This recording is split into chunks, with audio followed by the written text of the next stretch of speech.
Hi guys, how are you today? Welcome back to my channel Adventures in America. If you are new to my channel, my name is Jocelyn and I'm a dual citizen of the United States and the Philippines. Before we get started, please like this video, and if you haven't subscribed to my channel, please subscribe and hit that notification bell. I always welcome new subscribers. If you recently traveled in the Philippines, please post your travel experience and tell us what you think about the travel restrictions.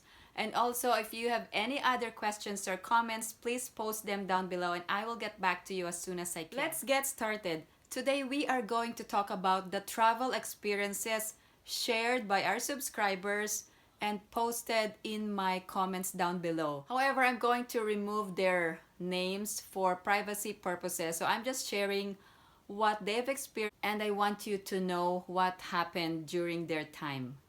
Okay, let's go to the first one. It says, my parents traveled to the Philippines in December of 2020 and had the most horrible experience the moment they landed. And yes, they had a travel agent and followed all the rules, plus a COVID test antigen prior to traveling. And we know as a protocol they have to do it again upon arriving, but said they were treated so badly at 70 years old. So all this crap are truly full of crap. I am so proud of my heritage as a Filipino, but after their experience, it gave me a bad taste in my mouth. It's not even worth going home. And what is crazy is they change rules like changing underwear with no regards to age, money, and circumstances. So you guys can vlog and flag all you want and there's nothing personal, but if they keep changing and changing the rules and protocols, then I don't see the rationale. I've been abroad since I was 17 and yet again our country remains corrupt. Nakakainis. Please take note that experiences can differ from one passenger to another. So if you recently traveled in the Philippines and you have a really great experience, please don't hesitate to post them in my comments below. Let's go ahead and check out other experiences. Hello po, former Filipino po ako. Mayroon pa din silang quarantine. I arrived February 28 and I still have to pay for swab test and 7 days quarantine in hotel. I have the feeling that the accredited quarantine hotels take advantage as usual. They don't give discounts. I stayed 7 days at a hotel in Clark, Freeport and paid 3,500 pesos per night without food.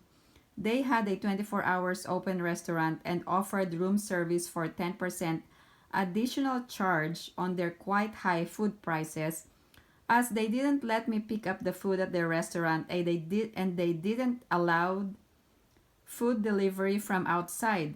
Other hotels are closed or having a few guests, but the accredited quarantine hotels quite fully booked because of many returning OFW and some foreigners, so they take advantage of their accredited status, I guess. Hard to understand why a couple not allowed in the same room. Seems it's just to make more money for the hotels.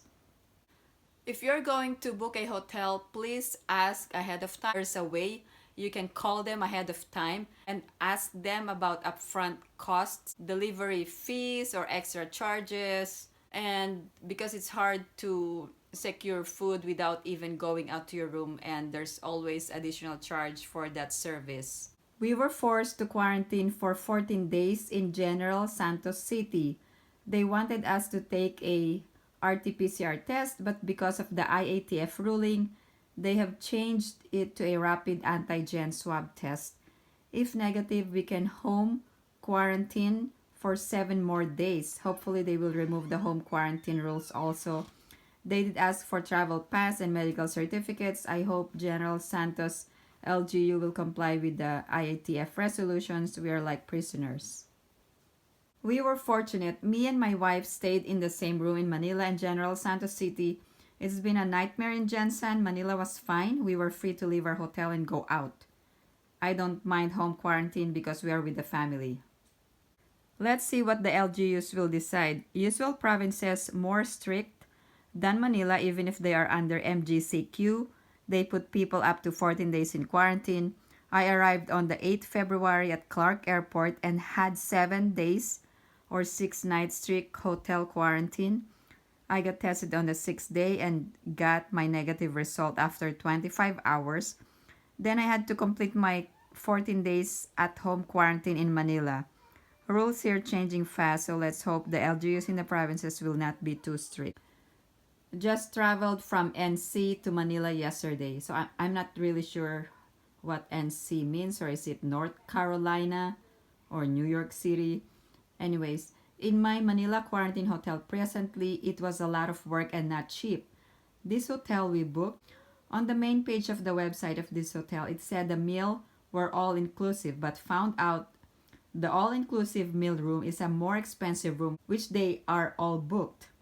The page never said anything that only some rooms are this way. So 2 rooms for 7 days, $800, then another $200 for meal. I flew United, so it's United Airlines, and he's from the US, and received an email shortly before the departure date telling me we would not be allowed to board without a negative test result within 72 hours of the departure date. However, I was never asked for the results during the whole process. If you're flying out of the US, I would say go ahead and do the test just in case. It is free anyway. Okay, so this one posted the actual cost.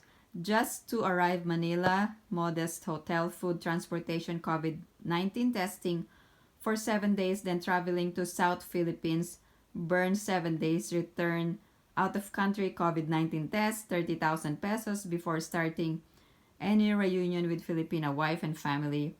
Possible 14 to 21 days in quarantine Manila. And I don't know what is PC. It is an LGU in South Philippines. 5 weeks travel needed. Planning. $1,700 to $2,000 cost, including 30,000 pesos for arriving Manila, traveling domestic PAL South, and departure back to USA, COVID-19 test. For my trip, airlines ticket, approximately $1,700 plus COVID test, $125 prior to leaving USA. Okay, I think this one is connected with the first one that I mentioned. We arrived in General Santos City from Manila on February 22nd. We were placed under a further 14 days quarantine after 6 days quarantine. Wow, so that's already 20 days. We have to spend 7 days quarantine in a hotel. On the 7th day, we take a COVID-19 test. If negative, we can quarantine at home for further 7 days. The hotel we are staying at is below standard. We have to pay for everything. It's a good thing my in-laws are able to bring us food. I regret coming to the Philippines. Worst trip ever. Please don't go if you don't have to. Crazy system. In Manila is fine. After your negative swab test, you're free to go. Thanks for watching, and if you like this video, please give it a big thumbs up. And if you haven't subscribed to my channel, please subscribe and hit that notification bell. And I hope to see you in my next video.